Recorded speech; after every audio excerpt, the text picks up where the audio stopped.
नमस्कार जय जगन्नाथ स्वागत करछि आपनको मो चैनल को। आज आसंतु जानिबा कि कोन वैकेंसी बाहरी छि। जदि आपन मो चैनल रे न्यू अछंती चैनल टी को सब्सक्राइब कर नियंतु एवं नोटिफिकेशन बटन ऑन करंतु एवं आपनका फ्रेंड मानक साथ शेयर करंतु। देखंतु मो स्क्रीन ऊपर आपन चेक कर परिबे जोटा कि रहउछि रिजर्व बैंक ऑफ इंडिया तरफ रु बाहरी छि आरबीआई रिक्रूटमेंट बाहरी छि जते कि टोटल पोस्ट रहउछि 120 टी। कोन पोस्ट नेम रही छि जोटा कि आपनकर ग्रेड बी रे पोस्ट रही छि जनरल डीईपीआर एवं डीएसआईएम रो पोस्ट बाहरी छि। चलंतु से विषय डिटेल्स रे हमें चेक करबा। वीडियो को स्किप न करी फुल देखंतु ऑर्गेनाइजेशन नेम हम आपनको कहली जोटा कि रहबा reserve bank of India RBI तरफ रु बाहरी छि। टाइप रहउछि आपनकर परमानेंट जॉब रहउछि सेंट्रल गवर्नमेंट जॉब रहबा आपनकर एटा गवर्नमेंट पोस्टिंग रहबो सेंट्रल गवर्नमेंट रे। देखंतु पोस्टर नेम आपनको कहितली टोटल पोस्ट 120 टी बाहरी छि। ऑनलाइन थ्रू रे आपनको अप्लाई करबा पई पड़िबो से विषय डिटेल्स इन्फॉर्मेशन जानिबा हमें। देखो प्लेस ऑफ पोस्टिंग कोठी रहउछि एक्रॉस इंडिया रे कोठी भी हेई पारे ता मधुर ओडिसा रे भी मध्य हेई पारे। लास्ट डेट रहउछि आपनकर 30 सेप्टेम्बर सुधा आपनको अप्लाई करिवार अछि। डेट ऑलरेडी बाहरी जाईछि म आपनको कहिली जेति कि देखंतु आपनकर both male and female apply करि परिबे। देखंतु यार लास्ट डेट रहिछि 30 सेप्टेम्बर बहुत कम टाइम अछि। जल्दी जानतु एवं अप्लाई करंतु। कोन कोन सेतरे एलिजिबिलिटी क्राइटेरिया रहइबा से विषय डिस्कशन कर दोछि। क्वालिफिकेशन केमति रहइबो एजुकेशन क्वालिफिकेशन कोन मागिछि जदि आपण ग्रेड बी जनरल रे अप्लाई करूचंती ताले ग्रेजुएशन आपनकर 60% मार्क रहितबा दरकार एग्रीगेट रे।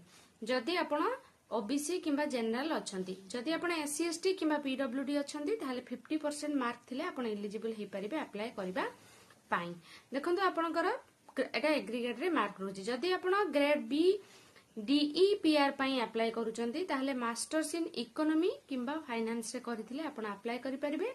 मिनिमम एग्रीगेट मार्क एथरे 55% आवश्यक। जदि आपण एससी एसटी किंबा पीडब्ल्यूडी हेइछंती ताहले आपनकर 50% मार्क रखिले आपण एलिजिबल हे परिबे अप्लाई करिबा पई।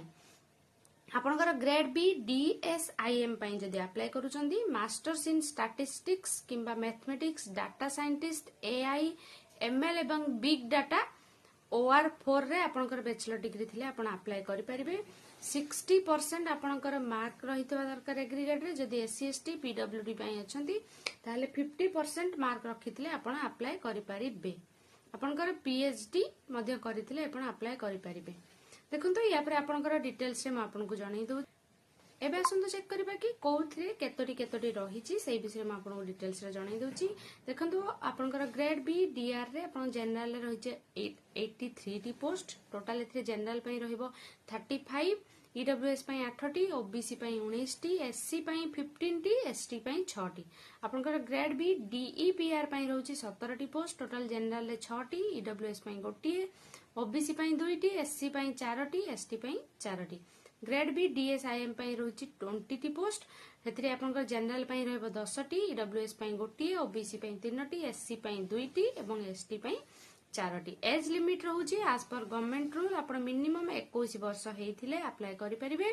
मैक्सिमम एज रहउछि 30 वर्ष भीतर अप्लाई करिवे। एज रिलैक्सेशन रहउछि गवर्नमेंट रूल्स अनुसार ओबीसी मानक पई रहबो 3 years age relaxation. SC ST PWD पई रहबो 5 इयर्स रो एज रिलैक्सेशन। एक्स सर्विसमैन पई रहबो 5 इयर्स रो age relaxation. PWD plus SC ST जदि अछंती ताहले 15 इयर्स रो एज रिलैक्सेशन रहइबो। देखंतु एथिरे सैलरी केमती कोन रहइबो से विषय डिस्कशन करबा। जोटा कि रहउछि आपनकर 78450 रु स्टार्टिंग होई 1,40,600 पर्यंत जाई पारे। एटा रहउछि आपनकर पर मंथ विथ अलाउंस म आपनको डिटेल्स रे जणाइली। देखंतु सिलेक्शन प्रोसीजर एबे हमें डिस्कशन करबा केमिति रहउछि। सिलेक्शन प्रोसीजर रहबा आपनकर 3टी। गोटे रहबा आपनकर प्रीलिम्स तापर रहबा मेन तापर रहबा आपनकर इंटरव्यू। प्रीलिम्स रे आपनकर केमिति रहइबो आपनकर मेन रे केमिति रहइबो क्वेश्चंस केते मार्क रहइबो से विषय में आपनको जणाई दोछि। देखंतु आपनकर प्रीलिम्स रे टोटल क्वेश्चन रहइबो 200 टी 200 मार्क रहइबो। टाइम रहइबो 120 मिनिट। नेगेटिव मार्किंग अछि 0.25 कटिबो माने 4टा क्वेश्चन भूल कले गोटे मार्क कटि जिवो। आपण अचीव करितबा मार्क रो माने आपनकर गोटे जदि आपण पॉजिटिव मार्किंग करिसेंती सेहिथिरो ही कटिबोडा।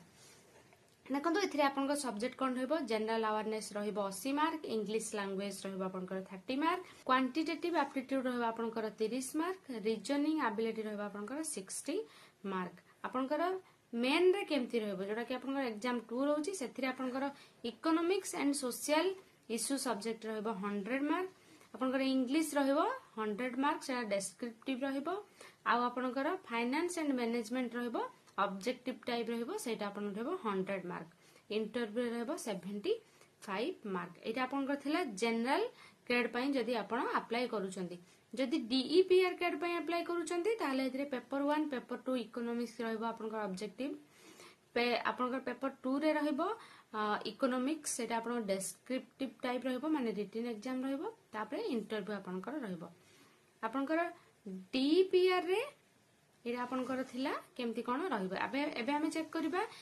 डीएसआईएम कैड रे केमती रहिबो एथिरे आपनकर होची ऑब्जेक्टिव रहिबो कोन स्टैटिस्टिक्स आ मैथमेटिक्स ऊपर रहिबो पेपर 1 रे पेपर 2 एंड 3 रे आपनकर रहिबो descriptive plus objective type statistics एवं क्वांटिटेटिव एप्टीट्यूड रहिबो आपनकर तापर आपनकर इंटरव्यू रहिबो एथिरे फी केमती कोन लागिबो से विषय डिस्कशन करबा जनरल कैंडिडेट जो मान अछंती अप्लाई करिवे तांकर एवं ईडब्ल्यूएस एवं ओबीसी तीनोटी जाकरे आपनकर कैंडिडेट मानकु लागिबो 850 टंका प्लस आपनकर 18% जीएसटी जदि आपण पीएचडी कैंडिडेट अछंती ताहाले आपनकर रहिबो 100 रुपीस प्लस 18% जीएसटी एससीएसटी मानक पई भी सेम रहिबो आपनकर आरबीए स्टाफ जो माने तांकर प्री एम्प्लॉय अछंती पूर्वरु तांका पई कोनोस प्रकार चार्ज नाही एटा थिले तांकर फी विषय डिस्कशन एबे हम डिस्कशन करबा के एथिरे डॉक्यूमेंट्स कोन कोन दरकार देखंतु क्वालिफिकेशन सर्टिफिकेट देबे जहां भी आपनकर हायर आपन जो भी पोस्ट पई पकोचंती तार हायर क्वालिफिकेशन जहां भी दिसन तार सर्टिफिकेट्स देबे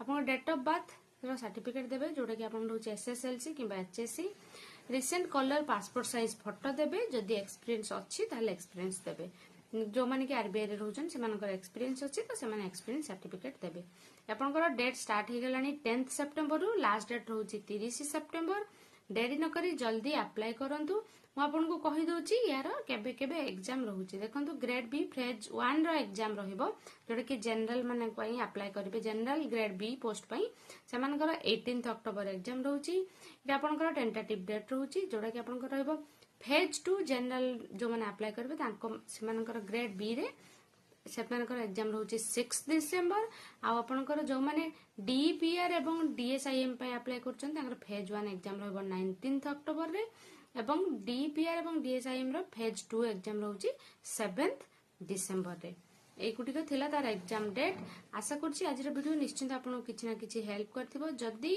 आपन या छड़ा आ कोनोसी इन्फॉर्मेशन जानिबा को चाहुचंती जॉब रिगार्डिंग मु कहिबा को भूली जाईची वीडियो रे ताले आपन मते निश्चित कमेंट करी जणाई परिबे मु तार डिटेल्स आपन को कमेंट्स रे ही रिप्लाई करि देबी आशा करछि आज रो वीडियो निश्चित आपन को किछि ना किछि हेल्प करिथिबो आपन को फ्रेंड मानन सहित शेयर करंतु आपनकर भलो हबा सहित सेमानकर भी भलो हो पुणी देखाबो आउ एको नुवा जॉब रिगार्डिंग वीडियो रे रहिली नमस्कार आज पय एतिकी जय जगन्नाथ।